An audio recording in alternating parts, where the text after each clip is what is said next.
If you're anything like me, when the new 2K is coming around, the most exciting thing you're waiting to hear about is the new build system. I'm one of those guys that I almost enjoy the builder more than I enjoy actually playing the game. Now maybe that's a little far-fetched, but y'all get what I'm saying. I love creating unique builds. I love finding specific things within a build that nobody else can find, and all those things that the builder has in store for us, especially early on in the year. It's always really fun. Now let me know what type of build system you think is the absolute best that we've ever had in 2K history. Maybe you like back in 2K16 when we had inside outside balance. Maybe it was 2K17 when you like we had archetypes, or 2K19 when we had double archetypes. Maybe 2K20, 2K21, 2K22, all the current gen 21, 22 where we had pie charts.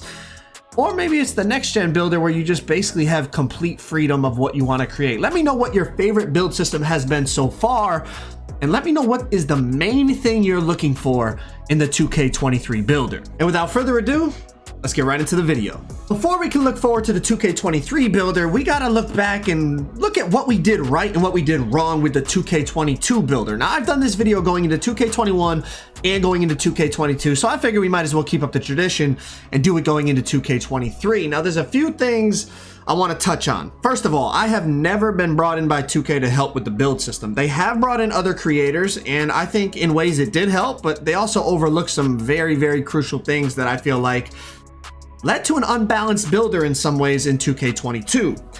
Now, whether they'll listen to this video or not, I have no idea, but I'm still gonna put it out there because I feel like it's a good kind of talking place to get a lot of opinions in one central location. So as I said, make sure you comment down below what has been your favorite builder so far, and also what is the main thing you're looking for in the 2K23 builder. Now let's talk about the 2K22 builder, or builders I should say. As you guys know, current gen had pie charts, next gen had like the complete freedom, basically put attributes wherever you want for the most part type of builder. Now let's talk about current gen first of all.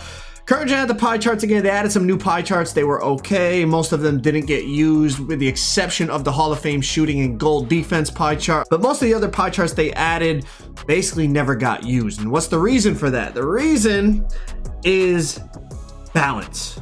Balance in the builder and balance in the gameplay. Now this is something I touched on literally the last 2 times I talked about the builder going into the game.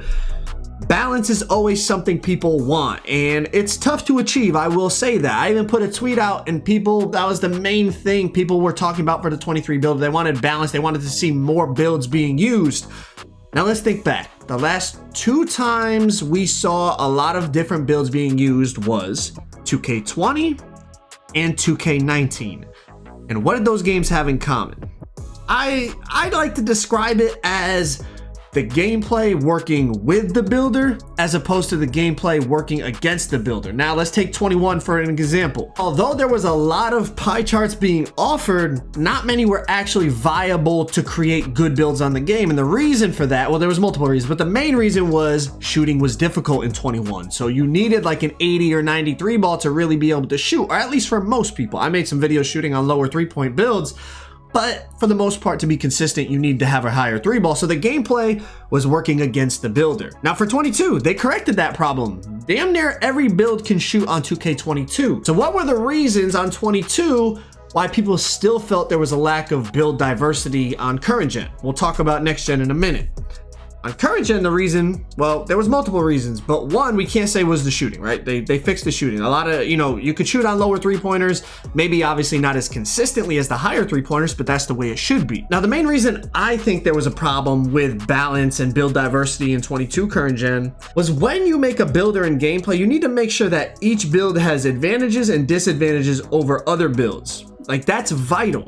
If that's not the case, that's going to eliminate a ton of builds because there's a build or a pie chart that is obviously superior in mostly, if not all, attributes. A perfect example. In 2K18 and 2K19, when there was double archetypes, pure sharps were a very valuable build. A lot of people had pure sharps. Even in Comp Pro-Am, a lot of people had pure sharps or pure stretches spotting up at the hash because you needed them to stretch the floor. Now you don't. Why is that? Because, okay, you can make a pure sharp that has a 99 or a 97 or a 95 3-pointer, but you would only have, a 70 or 80 ball handling. So why would you make that build when you can make a play shot that has a 95 three-pointer, just about as good as a pure sharp, you know, not quite as high as a pure sharp, but basically just as good as a pure sharp with Hall of Fame shooting badges. And on top of it, you could have a 95 ball handling as well with Hall of Fame playmaking badges. So what's the point of the pure sharp build? The pure sharp pie chart? It completely eliminates it. There's no reason to have it. And that's the case with a lot of pie charts on 22. What if the play shot only had, let's say, a 90 ball handling and only a low 80s three-pointer? Okay, now it's like, okay, you can dribble really well, not as good as a pure playmaker, but you could dribble really well and you could shoot, but nowhere near as good as a pure sharp. That's something I think dual archetypes did really well, because not only it limited the attributes, but it limited the badges. So to get those Hall of Fame shooting badges, you know, on every shooting badge, you needed to be a pure sharp. If you went playmaking sharp or playmaking shot creator or shot creating playmaker, shot creating sharpshooter, playmaking sharpshooter, whatever, you guys understand what I'm saying. Combination of any of those shooting and playmaking type of archetypes, if you combine them, it lowered not only your attributes but your badge capabilities. But right now you got play shots with 95 3, 95 ball handle, Hall of Fame playmaking, Hall of Fame shooting. It eliminates all the other builds, because why would you need anything else? That's just one example I use with the play shot and the pure sharp. If you figure out that balance and the gameplay works with that balance, you're going to see a lot more build diversity. I think overall that's what we want. That's what I want. I like it when a lot of builds can be on the core. I remember back in 2K19, man, you step on the twos court, you're playing something different every game. You might be playing, one game will be stretch big and a glass cleaner. The next game is a playmaking shot creator and a sharp shooting glass cleaner. You know, the next game is like, you got a point forward and a pure lockdown. You might have a game with two pure lockdowns, a post score and a lockdown, a post score and a stretch bit. Like, you have so many different lineups, different builds, and they're all viable. They all have advantages and disadvantages over other builds. That's what creates the balance, but the gameplay and the builder have to work together. Otherwise, that's not going to happen. Now let's touch on the 2K22 next gen builder. Where did it go right? Where did it go wrong? A lot of people said they wanted freedom a few years ago, and well, you got freedom, and you see what that turned out to be in 21 and 22. So 21, I mean, the main problem was the power forward, like glitch builds, you know, getting, you know, you can make the same build at small forward as power forward, but the power forward build would get 50 extra badges. That was obviously a mess up, and whoever tested the builder, they didn't catch that. Pretty inexcusable, but anyways, that was 2 years ago. Let's move on.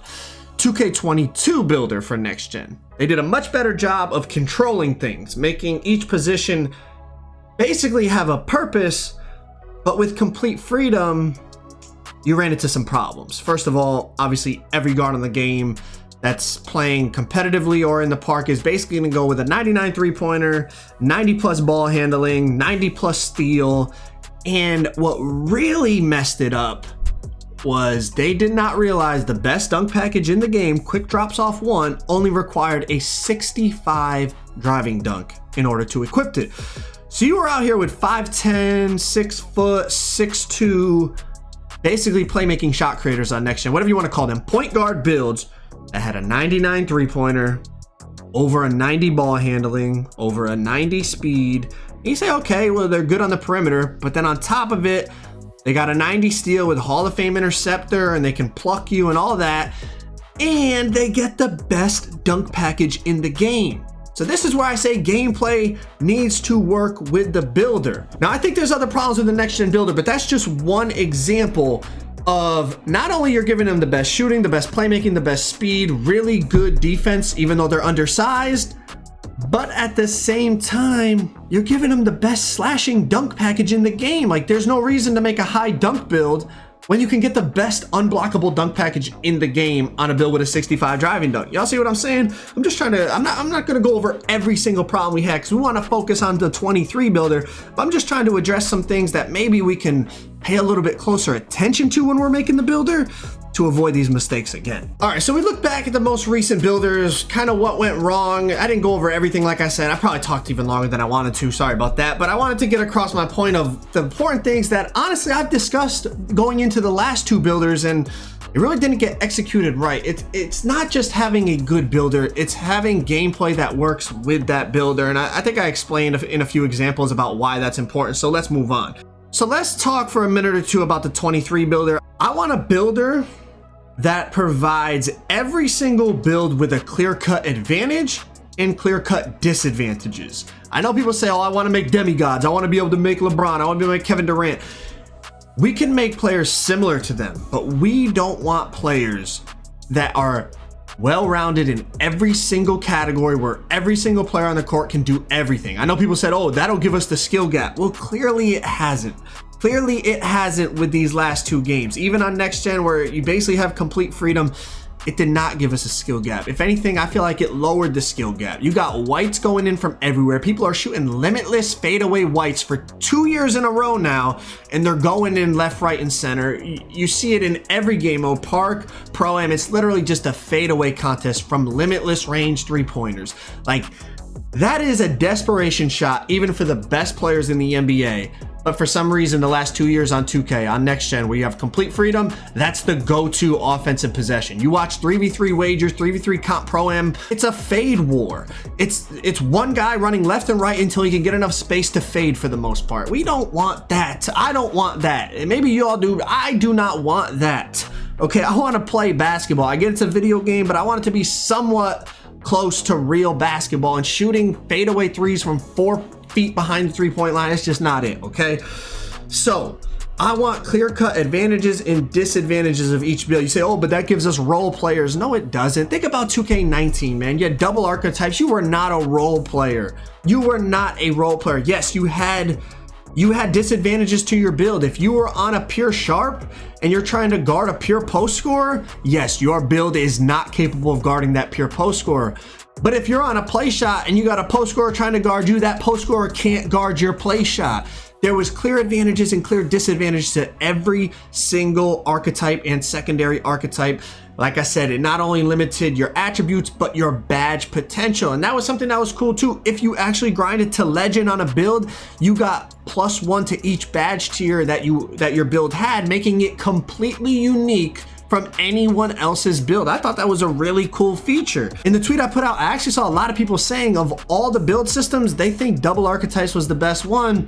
I'd really have to sit down and think about it, but I really like double archetypes as well. I'm not saying they should go back to exactly that. They should maybe use that as a baseline and say, okay, what did we do right that year that allowed people to play on literally any build they wanted, and they would have a reason to be on that build. I remember so many builds on that game being used on 2s, 3s, 5v5. It was great to see, honestly. It allowed for so much diversity, not only when you're playing the game, but when you're watching videos, when you're watching streams. It was just great overall for the game. Same thing on 2K20. It wasn't dual archetypes, but it was pie charts, and still there were so many different builds you could play on, so many different builds you saw in 5v5. In 3v3, in 2v2, different lineups, it was great. I think it was absolutely great for the game, and I think we need to get back to that. You know, you compare those 2K19 and 2K20 games where you have all these different builds, all these different lineups, compare it to, let's just say, current gen this year. Everyone's on the threes, play shot, perimeter lock, and center. Last year on 2K21, threes, play shot, perimeter lock, center. That's literally the lineup everyone runs. Like 90% of the games, 90% of, you know, whether it's casual game or comp game, that's the lineup you see damn near every time. We need to get back to when people are running different lineups, different builds. I think that was when 2K was at its peak. There were so many different builds and lineups. It made for the game to be so much more entertaining, and I think it led to a much more enjoyable game. So I think we need to get back to that, get away from one build or two builds having clear-cut advantages over every other build, and not just eliminating those builds from ever being used. Like I said, let me know what y'all want to see in the 2K23 builder. I think it's just very important that the gameplay works with the builder, as I said, and we get back to having some balance and some diversity so that we see more builds on the court. Maybe I'm biased because you guys know I love the builder and I love making builds, but I think overall it's good for the game. Not only for people playing the game, it makes it more fun, but people watching the game, you know, that's what 2K wants. We want that community feel. We want everyone enjoying and being hyped about watching the game. I think that's really important for us to get back to. Let me know what y'all think. Drop a like, subscribe if you guys are new. Of course, when we get actual 2K23 builder leaks, y'all know I will be all over it, man. Appreciate y'all watching. I'm out. Peace.